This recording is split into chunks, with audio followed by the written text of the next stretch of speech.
Hello everyone, it's Keir from Eidos. I'm over here on holiday in the US and I've popped into Crystal Dynamics and I've got some questions here from TombRaiderForums.com and they're going to be answered for you by Eric Lindstrom, who's the creative director on Underworld, and Alex Jones, who's the project producer. So without further ado, here's the first question, and this comes from Pen_OTH_fan, and he wants to know, how long have you been working on this game? Is it since you finished Legend or even earlier? I was even earlier, actually, because while we were working on Legend, I was already logging things that I wanted to do differently. Not so much because we were doing them wrong in Legend, but because we would have the time to pursue things farther than we were able to do in Legend. So we were trying to finish up all of our Legend commitments, but weekends driving home, it was already churning on Underworld. Yeah, it started for me a couple of months before we actually put Legend out the door, that we were working on budget and manpower projections and all this sort of preliminary planning stuff that you need to do, as well as getting Eric to tee up some of the creative vision of the game. Okay. And the next question comes from Evan C, who wants to know how important are long-time fans in the development of this game? Are they a deciding factor when it comes to making controversial decisions? Well, absolutely, but I would say that deciding factor currently is a different scenario, because the game is so far in development that we're on execution across all areas of the game.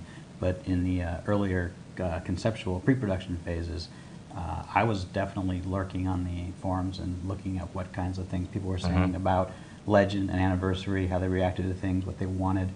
One of the biggest things that I got out of it early on was the complaints about how much Alistair and Zip were ruining the moment, which was something that I actually was personally responsible for in Legend, because I was the story designer, and we were playing with how much we wanted to hear Lara's voice and her interacting, so we kind of went overboard on it, and we liked what we had, but I definitely missed that sense of isolation, explorer on the top of the world, you're the first one there, you're all on your own, nobody to count on.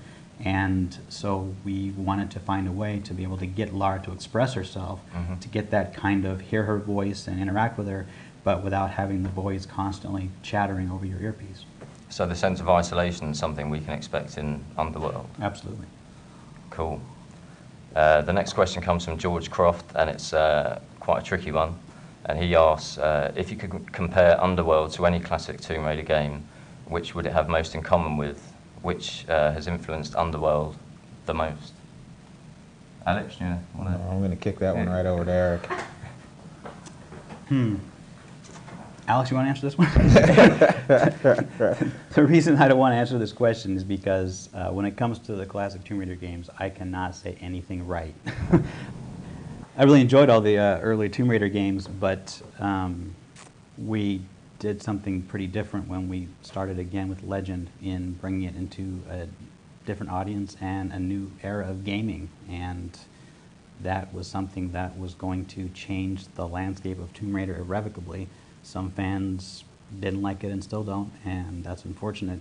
We tried to keep all of what made Tomb Raider really vibrant at the time, the exploration, the sense of freedom, the sense of context of you being down in these tombs. So when I think about the early games, I usually spend most of my time in Tomb Raider 1 and Tomb Raider 2 in my head. But to say that Underworld is most like those, if you showed Tomb Raider 1 and Tomb Raider Underworld to someone who didn't know anything about Tomb Raider, they wouldn't say they're alike. They have the same emotional frequencies, I guess, but it's a different gaming community now. So is it fair to say the root of the game is similar in terms of the isolation you get in Tomb Raider 1? Is that something you were going for when you were making Underworld? Absolutely, originally? absolutely. Awesome. Okay, the next question comes from Disney Princess 20, and she asks, how do you think the experiences you made while and after creating Legend and Anniversary have affected the development of Underworld? So I guess that's kind of asking how much you've learned since you've taken on Tomb Raider.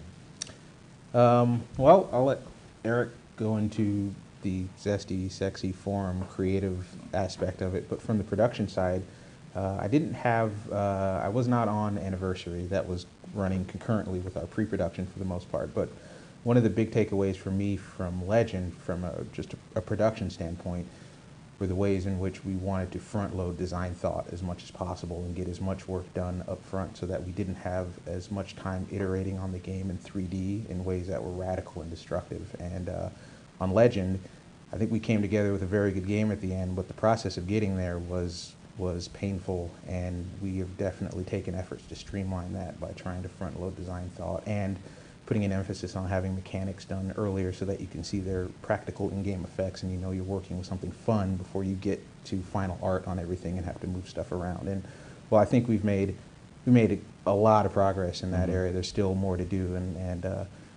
but I think that was the one big takeaway of coming out of Legend for me. So when you say front-load design, does that mean look at the bigger picture, like from the off? Or? Well, on Legend, we were starting over from scratch in a lot of ways, sort of defining what the game was going to be again, what it meant to make a Tomb Raider game, and what the core gameplay values were. So we were operating in a darkened room. So we had the ability to leverage, okay, we basically want to do this game plus this much more. So starting just from that gave us a huge leg up in terms of we knew what game we were making in the main. But even going beyond that and extending it and saying, okay, well, how can we try to make the design more solid up front? How can we get more certain that what we're doing is going to be fun and is going to net out to a good experience such that we don't need to redo art once it's already been finalized, which is a loop that we had gotten into. Any game where you crawl on the art as opposed to run past it, you will have to iterate in 3D in ways that can drive a producer a little batty. But I think we've done a pretty good job of trying to get ahead of that, and I think that is bearing fruit right now. We're actually polishing rather than just trying to get stuff playable. Cool. Yeah. Got any thoughts on that? Alex pretty much covered it. It's in the action-adventure genre, Tomb Raider is about the hardest game you could possibly make. And the fact that we've done 2 of them, there's hundreds of little lessons here and there that are all pretty boring to listen to, but they all add up to it is really hard to make these kinds of games. And by this being the 3rd one, we can now do it much better and easier than we ever could before.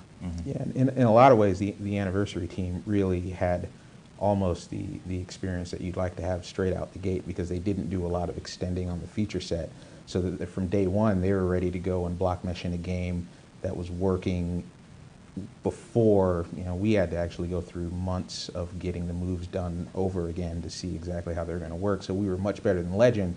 But Anniversary started off with you could actually block mesh out the whole game and start playing it and moving it around in 3D and actually doing an additional layer of checking to make sure it's fun before you started putting art on it. But a game like ours is just irreducibly, you will be iterating in 3D, and so the lesson to take away is how to continue to erode at the amount of iterating you need to do on the back end. Yeah, and because we have this jump into next gen, that's such a big problem in and of itself.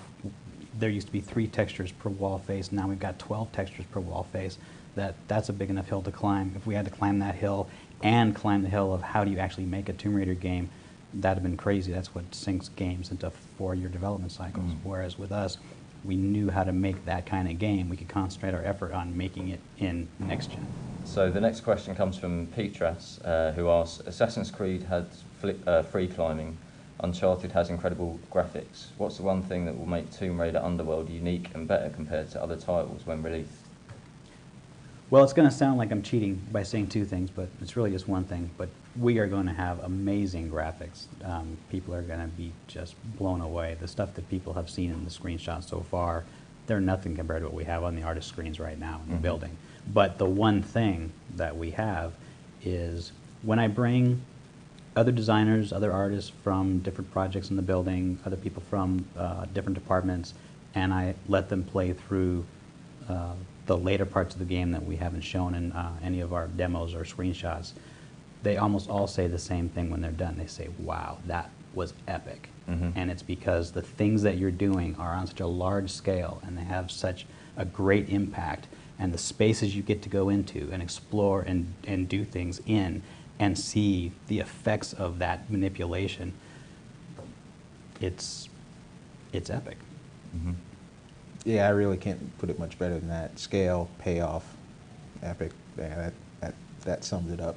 And Lara's animation's awesome as well, from what I've seen. But I guess you guys will see that soon.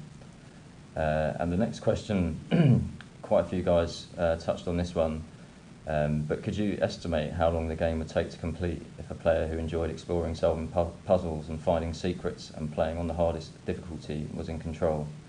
Or how about an average player? So just a kind of general indication of the length of the game, I guess.